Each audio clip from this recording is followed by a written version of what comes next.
क्या हाल है आप लोगों का। स्वागत है आपका इस वीडियो में। और इस वीडियो में हम पढ़ने वाले हैं क्लास 9th के chapter 2 what is democracy Y democracy और उसका टॉपिक नंबर 2.4। टॉपिक नंबर 2.4 में हम पढ़ेंगे ब्रॉडर मीनिंग्स ऑफ डेमोक्रेसी, यानी कि डेमोक्रेसी के और क्या, अगर हम विस्तार से सोचे डेमोक्रेसी के बारे में तो डेमोक्रेसी के क्या मीनिंग्स निकलते हैं और किस तरह से हम डेमोक्रेसी वर्ड का यूज कर सकते हैं। तो देखिए, इस चैप्टर में अब तक हमने डेमोक्रेसी के मीनिंग को कंसिडर किया और उसे डिस्क्राइब किया एक बहुत ही लिमिटेड सेंस में, यानी उसको बहुत ही सोच समझकर बहुत ही एकदम ध्यान पूर्वक हमने उसे डिस्क्राइब किया। We have understood democracy as a form of government. तो हमने डेमोक्रेसी को एक गवर्नमेंट के फॉर्म के रूप में समझा है। This way of defining democracy helps us to identify a clear set of minimal features that a democracy must have। तो देखिए, ये जो तरीका है डेमोक्रेसी को डिफाइन करने का, जिस तरह से हमने पीछे वीडियोस में डेमोक्रेसी को समझा है, डेमोक्रेसी के फीचर्स देखे हैं, बताए हैं मैंने, तो वो जो तरीका है आइडेंटिफाई करने का डेमोक्रेसी, ये बहुत ही अच्छा है, क्योंकि ये हमें दे देता है कि अगर ये चीज डेमोक्रेसी में अवेलेबल है किसी फॉर्म ऑफ गवर्नमेंट में, कि ये फीचर है, ये फीचर है, ये फीचर है, तो वो फॉर्म ऑफ गवर्नमेंट क्या है, डेमोक्रेसी है। अगर उसमें से कोई फीचर भी नहीं है तो वो जो गवर्नमेंट है वो डेमोक्रेटिक गवर्नमेंट नहीं है। The most common form that democracy takes in our times is that of representative democracy। तो देखिए, जो सबसे कॉमन फॉर्म ऑफ डेमोक्रेसी है हमारे समय में वो है रिप्रेजेंटेटिव डेमोक्रेसी। तो रिप्रेजेंटेटिव डेमोक्रेसी का मतलब क्या, कि देखिए जिस तरह से हम अपना एक रिप्रेजेंटेटिव चुनकर भेजते हैं हमारे स्टेट असेंबली के लिए या फिर सेंट्रल पार्लियामेंट के लिए, वही हो गया रिप्रेजेंटेटिव डेमोक्रेसी, जहाँ पर एक लीडर आता है जिसको लोग चुनते हैं और वो जाकर अपने इलाके को रिप्रेजेंट करता है एक जगह पर, तो वो हो गया representative democracy. You have already read about this in the previous classes. तो इन सभी चीज़ों के बारे में आपने पिछले क्लास में पढ़े होंगे, क्लास 8 में, क्लास 7 में। In the countries we call democracy all the people do not rule. तो देखिए, जहाँ पर डेमोक्रेसी की अगर हम बात करते हैं, तो जहाँ डेमोक्रेसी है वहाँ पर ऐसा नहीं है कि सभी लोग रूल करते हैं। A majority is allowed to take decision on behalf of all the people। देखिए, सभी लोग के बदले में कुछ लोग होते हैं जो कि फैसला लेते हैं। अगर हम इंडिया की बात करें तो इंडिया में तो आबादी 1.3 बिलियन है। तो अगर इंडिया में सभी लोग फैसला लेने लगे तो किस तरह से कोई भी काम हम कर पाएंगे? नहीं, हम नहीं कर पाएंगे। तो इसलिए हमारे सभी लोगों के बदले में कुछ लोग होते हैं जो कि फैसला लेते हैं, जिन्हें कि हम पार्लियामेंट एमपी कहते हैं, मेंबर ऑफ पार्लियामेंट कहते हैं, या फिर प्राइम मिनिस्टर, मिनिस्टर्स होते हैं। ये सभी लोग हमारे लिए फैसला लेते हैं, क्योंकि ऐसा पॉसिबल ही नहीं है कि हम लोग खुद से हर डिसीजन पर अपनी बात रखें और अपनी बातों को कहें। तो इसलिए कुछ डिफिनेट लोग सभी लोगों के बदले में फैसला लेते हैं और क्या सही है क्या गलत ये तय करते हैं। Even the majority does not rule directly. The majority of people rule through their elected representative। तो देखिए, एक तरीके से हम समझ सकते हैं कि मेजोरिटी जो लोग हैं, ज्यादातर लोग जो है किसी देश के जहाँ पर डेमोक्रेसी है, वो डायरेक्टली रूल तो नहीं कर रहे हैं, लेकिन वो इनडायरेक्टली रूल कर रहे हैं, क्योंकि जो रिप्रेजेंटेटिव वहां पर उनके लिए फैसला ले रहा है उसको तो उन्हीं लोगों ने चुनकर भेजा है। फॉर एग्जाम्पल, अगर आप सांसद की बात करें जिसको आपने अपने इलाके से चुनकर भेजा है, तो वो आप अगर चाहें तो उसे अगले चुनाव में हटा भी सकते हैं। तो एक तरीके से वो वही काम करेगा जो आप चाहते हैं। तो इनडायरेक्टली हम कह सकते हैं कि जो लोग हैं वही रूल करते हैं, और ये बहुत ही नेसेसरी बन जाता है, क्योंकि modern democracy involve such a large number of people that it is physically impossible for them to sit together and take a collective decision. तो देखिए, ये इसलिए जरूरी है क्योंकि आज अगर आप मॉडर्न डेमोक्रेसी की बात करें, जैसे इंडिया की बात करें, तो इंडिया में आपको 1.3 बिलियन लोग हैं। यूएसए की बात करें तो वहाँ करीब 33 करोड़ आबादी है करीब यूएसए की। तो आप सोच सकते हैं कि इतने लोगों को एक साथ बैठकर या फिर किसी भी तरीके का फैसला लेना इनके लिए पॉसिबल है? नहीं पॉसिबल है। तो इसलिए हमें एक सिस्टम की जरूरत है जिसमें कि हमें कम से कम परेशानी हो किसी भी काम को करने में या फिर किसी भी फैसले लेने में, और हम जनता की आवाज को भी सुन सके, जनता क्या चाहती है उनको भी पूरा कर सके। तो इसके लिए जो हमारा डेमोक्रेटिक सिस्टम है ये सबसे अच्छा है, क्योंकि एक जो लीडर चुनकर आता है किसी भी डिफरेंट इलाके से, तो वो उस इलाके के लोगों को रिप्रेजेंट करता है कि वो उस इलाके के लोग क्या चाहते हैं, क्या उनकी रिक्वायरमेंट है, इन सभी चीज़ों को। तो इस तरीके से हम सभी लोगों के मर्जी के अनुसार सरकार चला सकते हैं। मतलब कि अगर मान लीजिए कोई व्यक्ति सही काम नहीं करता है, जहां उस इलाके के लोग जो चाहते हैं उस तरीके से काम नहीं करता, तो अगले बार उसे रिमूव कर देंगे। तो इस तरीके से हम कह सकते हैं कि जो भी सरकार फैसला लेती है उसमें सभी लोगों की मर्जी होती है, सभी लोग का उसमें योगदान होता है। तो इस तरीके से डेमोक्रेटिक सिस्टम जो है बहुत ही जरूरी है। Even if they had the citizen does not have the time, the desire or the skill to take part in all the decisions। तो यहाँ एक और बात है कि अगर देखिए हम ऐसा सिस्टम बना भी दें जहां पर देश के सारे लोग एक साथ बैठ कर और डिस्कशन करने लगे और फैसले लेने लगे सरकार के लिए, तो क्या देश के सभी लोगों के पास इतना समय है कि वो हर मुद्दे पर बैठकर बात करें और डिस्कशन लें और देश के लिए फैसला लें? नहीं है। दूसरा बात है कि देखिए लोगों को उतना इंटरेस्ट भी नहीं है, आपको भी इंटरेस्ट नहीं है कि सरकार अभी चाइना के साथ क्या करने वाली है, या फिर वो किसी युगांडा अफ्रीका में एक देश है वह उसके साथ वो क्या डील करेगी, आपको उसमें इंटरेस्ट भी नहीं है।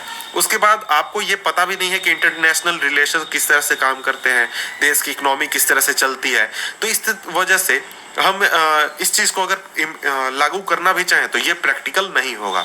तो इसलिए डेमोक्रेसी एक डेमोक्रेटिक सिस्टम की जरूरत है जहां पर कम से कम लोगों का इन्वॉल्वमेंट हो और ज्यादा से ज्यादा लोगों के मर्जी के अनुसार फैसला लिया जा सके। तो देखिए ये जो है ये हमें एक क्लियर मिनिमल अंडरस्टैंडिंग दे देता है डेमोक्रेसी का। This clearly helps us to distinguish democracies from non democracies. तो ये सभी चीजें जो हैं जो कि हमने पिछले वीडियो में देखी और ये सभी बातें जो यहाँ पर हमने की, तो ये हमें एक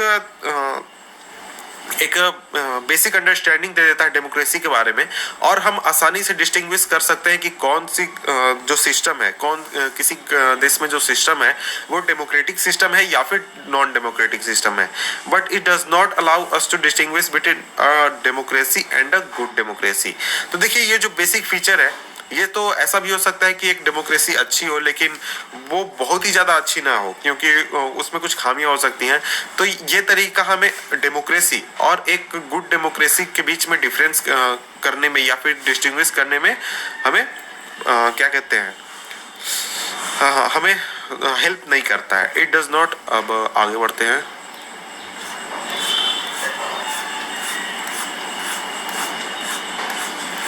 It does not allow us to see the operation of the democracy beyond government। तो देखिए ये जो हमें सरकार के लिमिट लेवल तक तो दिखती है, उसके पीछे क्या हो रहा है बैकग्राउंड में वो सभी हमें देखने को नहीं मिलता है। For this we need to turn to broader meaning of democracy. तो इसलिए हमें डेमोक्रेसी के ब्रॉडर मीनिंग को समझना चाहिए, यानी उसको विस्तार से डेमोक्रेसी को समझना चाहिए। तो यहाँ पर आपको एक कार्टून दिया गया है, इस कार्टून को आप देखेंगे तो आपको कुछ समझ में आएगा। तो देखिए यहाँ पर दिखाया गया कि बहुत सारे लीडर्स की तस्वीरें लगी हुई हैं और इन सभी लीडर्स की तस्वीरें, और यहाँ पर एक टीवी चल रहा है जहाँ पर बहुत सारी बातें बताई जा रही हैं, जैसे unity, democracy, secularism, equality, growth, economic progress. इस तरह की जो बातें अगर टीवी से बताई जा रही हैं तो यहाँ पर जो भी व्यक्ति बैठा हुआ है उन सभी को इग्नोर कर रहा है और वो बेचारा सो रहा है। तो उसका रीजन ये है कि ज्यादातर लोगों को ये चीजें समझ में नहीं आती हैं और उनका इन सभी चीजों में इंटरेस्ट भी नहीं होता है।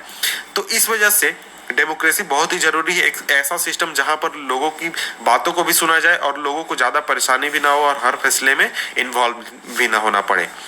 तो आइए हम आगे बढ़ते हैं। Sometimes we use democracy for organizations. तो गवर्नमेंट के लेवल पर तो हमने बात कर ली डेमोक्रेसी के बारे में, और अब हम बात करते हैं ऑर्गेनाइजेशन के बारे में। कि मान लीजिए आपके इलाके में कोई संगठन है, कोई ग्रुप आपने बनाकर रखा है, मोहल्ले एक मोहल्ला का संगठन बनाकर रखा है, या फिर कोई ऑर्गेनाइजेशन है, कोई कंपनी है, वहां पर अगर हम डेमोक्रेसी की बात करें तो वहां पर भी डेमोक्रेसी अप्लाई किया जा सकता है। जैसे कि हमने पिछले चैप्टर में देखा था कि इंटरनेशनल ऑर्गेनाइजेशन पर हमने डेमोक्रेसी की बात की थी कि वहां पर किस तरह से डेमोक्रेसी काम करती है, या फिर बहुत सारे ऑर्गेनाइजेशन में डेमोक्रेसी नहीं है। तो यहाँ पर कुछ स्टेटमेंट दिए गए हैं, इन स्टेटमेंट को आपको पढ़ना है, उसके बाद कुछ चीजें आपको समझ में आएंगी। We are a very democratic family. Whenever a decision has to be taken, we all sit down and arrive at a consensus. My opinion matters as much as my father's। तो यहाँ पे देखिए एक फैमिली के बारे में बात किया जा रहा है कि हमारी जो फैमिली है वो डेमोक्रेटिक है। अगर कोई फैसला लेना होता है तो हम लोग एक साथ मिलजुल कर फैसला लेते हैं, और मेरे पिताजी की जो ओपिनियन है वो बराबर के मायने रखते हैं। इसके बाद I don't like teachers who do not allow a student to speak and ask questions in the class. I would like to have teachers with democratic temperament. तो यहाँ देखिए एक स्टूडेंट बात कर रहा है कि हमें डेमोक्रेटिक टेम्परामेंट के टीचर की जरूरत है। इसके बाद next, one leader and his family members decide everything in this party, how can they talk of democracy. तो देखिए ये चीज तो आपने काफी ज्यादा सुनी होगी कि जो कांग्रेस पार्टी है वो एक परिवार की पार्टी है, जो दो लोग हैं वो पूरे पार्टी को चलाते हैं। उसके अलावा बहुत सारी पार्टीज है इंडिया में जिसमें कि डेमोक्रेसी जैसी चीज नहीं है। तो ये देखिए हमने सरकार लेवल पर तो बात की, यहाँ पर अब हम फैमिली लेवल पर बात कर रहे हैं, अब हम स्कूल में बात कर रहे हैं, या फिर किसी पॉलिटिकल पार्टी में बात कर रहे हैं, या फिर हम बात कर सकते हैं किसी ऐसे इंस्टीट्यूशन की जो कि गवर्नमेंट की नहीं है लेकिन बहुत ही इंपॉर्टेंट है सोसाइटी में। This way of using the word democracy go back to its basic sense of method of taking decision। तो देखिए ये जो चीजें हैं, अगर हम इन चीजों के लिए अगर हम डेमोक्रेसी को यूज करें तो उससे हमें डेमोक्रेसी का जो बेसिक मीनिंग है, बेसिक सेंस है डिसीजन लेने का, वो समझ में आता है। A democratic decision involves consultation with and consent of all those who are affected by that decision.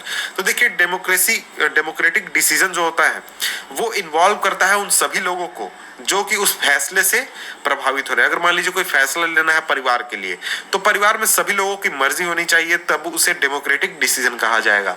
अगर हम किसी ऑर्गेनाइजेशन के लिए फैसले ले रहे हैं तो उस ऑर्गेनाइजेशन के सभी लोगों का अगर उसमें डिसीजन है तो उसे डेमोक्रेटिक डिसीजन कहा जाएगा। तो इसी तरीके से बहुत जगहों पर इस चीज को अप्लाई किया जा सकता है। वैसे लोग जो कि इस फैसले से अफेक्टेड हो रहे हैं उनकी अगर सहमति है सभी लोगों की, तो उसे एक तरह का डेमोक्रेटिक डिसीजन कहा जाएगा। Those who are not powerful have the same say in taking the decision as those who are powerful. This can apply to government और फैमिली और एनी अदर ऑर्गेनाइजेशन। तो देखिए ऐसा हो सकता है बहुत जगहों पर कि कुछ लोगों को बहुत ज़्यादा अधिकार होता है। जैसे अगर आप फैमिली में बात करें फॉर एग्जांपल, तो आपके गार्जियंस होंगे, आपके पिताजी जो कह दें वही होता है, आप कहें तो आपकी बात नहीं मानी जाती। तो इस तरह की चीज़ें होती हैं। इसके अलावा ऑर्गेनाइजेशन में भी देखते हैं कुछ लोग बहुत पावरफुल होते हैं, कुछ लोग बहुत कमज़ोर होते हैं, उनकी बात को एक तरह से पूरी तरह से दबा दिया जाता है।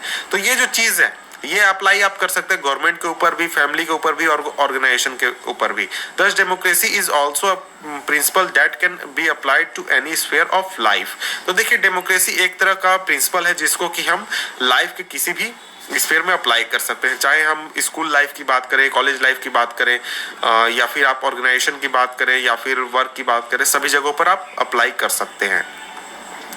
Sometimes we use the word democracy not to describe any existing government, but to set up an ideal standard that all democracy must aim to become। तो देखिए डेमोक्रेसी वर्ड को यूज करते हैं हम किसी भी गवर्नमेंट को डिस्क्राइब करने के लिए नहीं, लेकिन हम एक स्टैंडर्ड तय करने के लिए यूज करते हैं जहाँ पर सभी डेमोक्रेसी जो है उसको वैसा बनने की कोशिश करें। तो इसके बाद कुछ स्टेटमेंट्स दिए गए हैं। True democracy will come to this country only when no one goes hungry to bed. तो देखिए यहाँ पर डेमोक्रेसी के बारे में क्या डेफिनेशन दिया जा रहा है। यहाँ पर दिया जा रहा है कि डेमोक्रेसी ठीक है हमारे देश में, लेकिन सही में डेमोक्रेसी हमारे देश में तब आएगी जब हमारे देश के सभी नागरिक बिना मतलब भूखे पेट अगर बेड पर जाना बंद कर देंगे, यानी उन्हें बेड पर जाने से पहले उन्हें भर पेट खाना मिल जाएगा।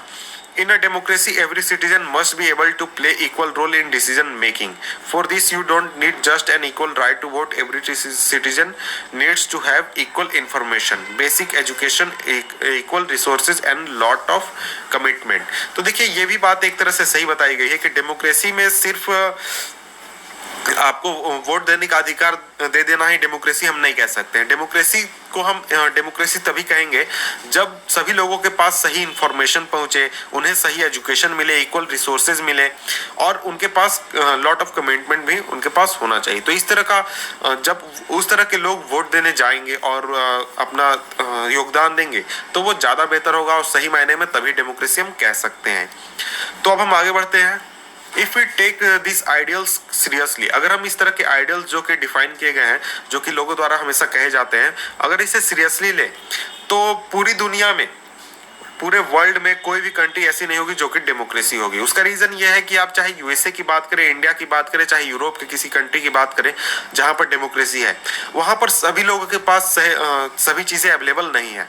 Yet an understanding of democracy as an ideal reminds us of why we value democracy.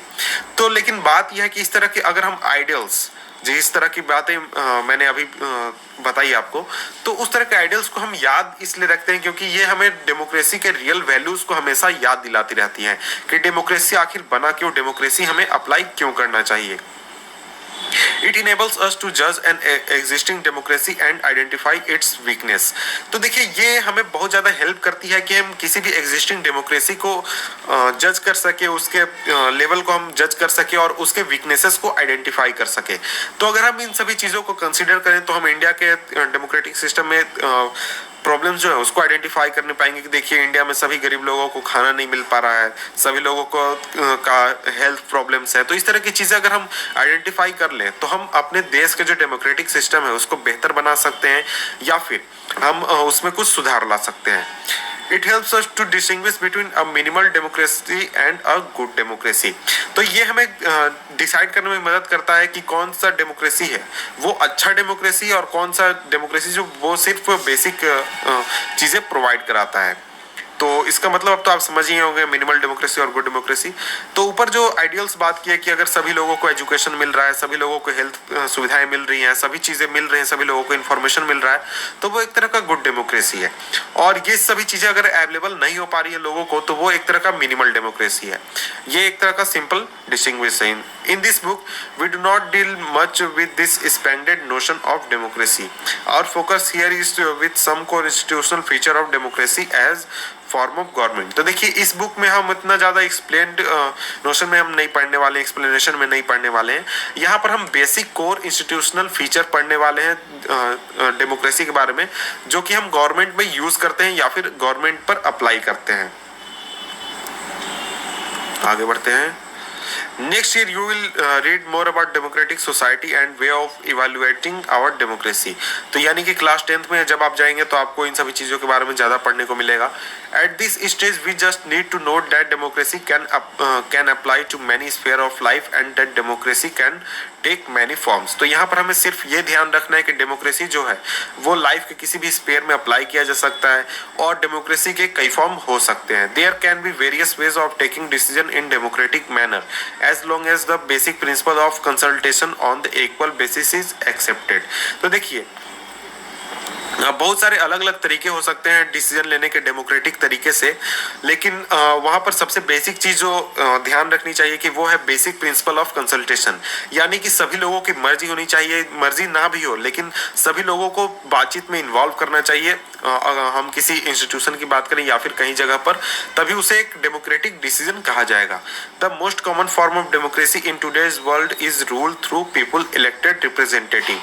तो आज अगर हम वर्ल्ड की बात करें तो आज वर्ल्ड में जो सबसे कॉमन फॉर्म है डेमोक्रेसी का वो है पीपुल्स इलेक्टेड रिप्रेजेंटेटिव। यानी कि कुछ रिप्रेजेंटेटिव लोग हमारे लिए फैसले लेते हैं, जैसा कि हम इंडिया के गवर्नमेंट सिस्टम में करते हैं या फिर यूएसए में करते हैं, सभी जगहों पर ऐसा ही होता है।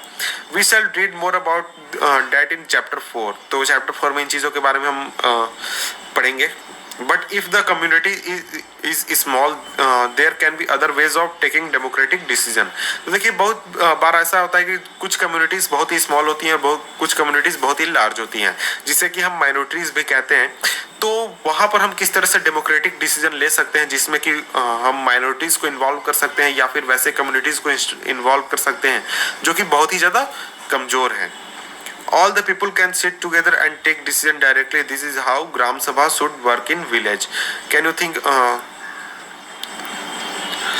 तो अगर आप ग्राम सभा की बात करें तो वहाँ पर डिसीजन डायरेक्टली लिया जाता है, जैसे कि ग्राम सभा होती है, लोग एक साथ बैठते हैं और वहाँ पर एक गांव के लिए फैसला लेते हैं।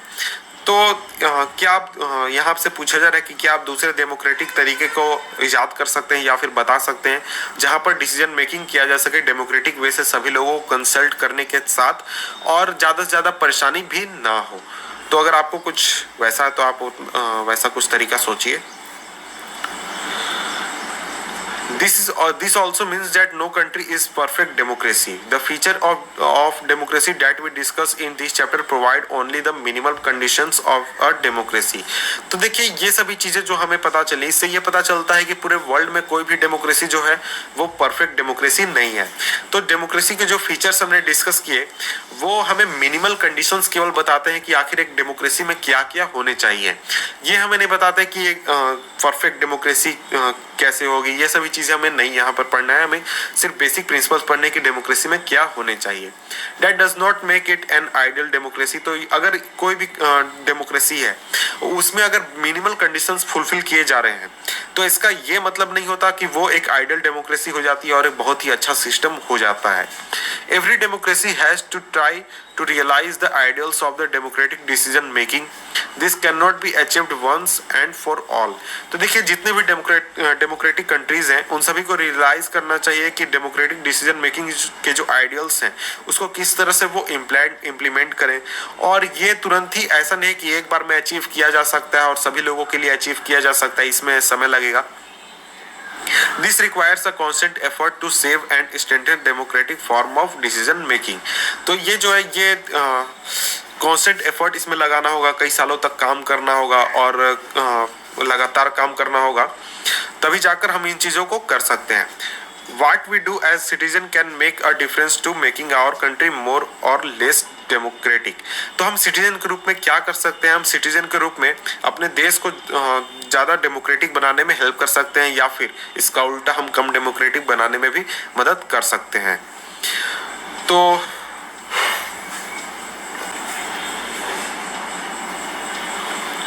अब हम आगे बढ़ते हैं। This is the strength and the weakness of democracy. तो देखिए यही जो चीज़ है ये डेमोक्रेसी का स्ट्रेंथ भी और वीकनेस भी, क्योंकि पूरे देश की जो फेट होता है यानी कि पूरे देश का जो किस्मत होता है वो डिपेंड करता है केवल रूलर्स पर नहीं लेकिन सिटीजन्स पर बहुत ही ज़्यादा डिपेंड करता है कि आखिर सिटीजन्स क्या चाहते हैं, डेमोक्रेसी इंप्लीमेंट करना चाहते हैं, उसे बढ़ाना चाहते हैं या फिर उसे कमज़ोर करना चाहते हैं। This is what distinguish democracy from other governments. Other form of government like monarchy, dictatorship और one party rule do not require all citizens to take part in politics. तो देखिए यही जो चीज़ है ये डेमोक्रेसी को दूसरे फॉर्म ऑफ गवर्नमेंट से अलग करती है। जैसे अगर हम मोनार्की की बात करें, डिक्टेटरशिप की बात करें या फिर वन पार्टी सिस्टम की बात करें जैसे कि कम्युनिस्ट पार्टी सिस्टम चाइना में है, तो वहाँ पर सभी लोगों का इन्वॉल्वमेंट नहीं होता है किसी भी फैसले को लेने के लिए। वहाँ पर कुछ लोग होते हैं जो कि पूरे देश के लिए फैसला लेते हैं। अगर फॉर एग्जांपल अगर हम चाइना की बात करें तो चाइना में अगर कुछ इलाके के लोग अगर विरोध भी कर रहे हैं तो वहाँ सरकार की मर्जी है तो वहीं पर डैम बनेगा, वहीं पर कुछ काम होगा, वहीं पर फैक्ट्री बैठेगी, वहीं पर न्यूक्लियर प्लांट बैठेगा अगर वहाँ के लोग विरोध कर रहे हैं उसके बावजूद। In fact, most non-democratic government would like citizen not to take part in politics, but democracy depend on active political participation by all the citizens. तो देखिए यहाँ पर ये भी बात सही है कि जो नॉन डेमोक्रेटिक गवर्नमेंट होती हैं वो चाहती हैं कि ज़्यादा से ज़्यादा सिटीजन जो हैं वो पॉलिटिक्स से दूर रहें, इस तरह की चीज़ों से दूर रहें और जो सरकार है वही सिर्फ इन चीज़ों में इन्वॉल्व हो।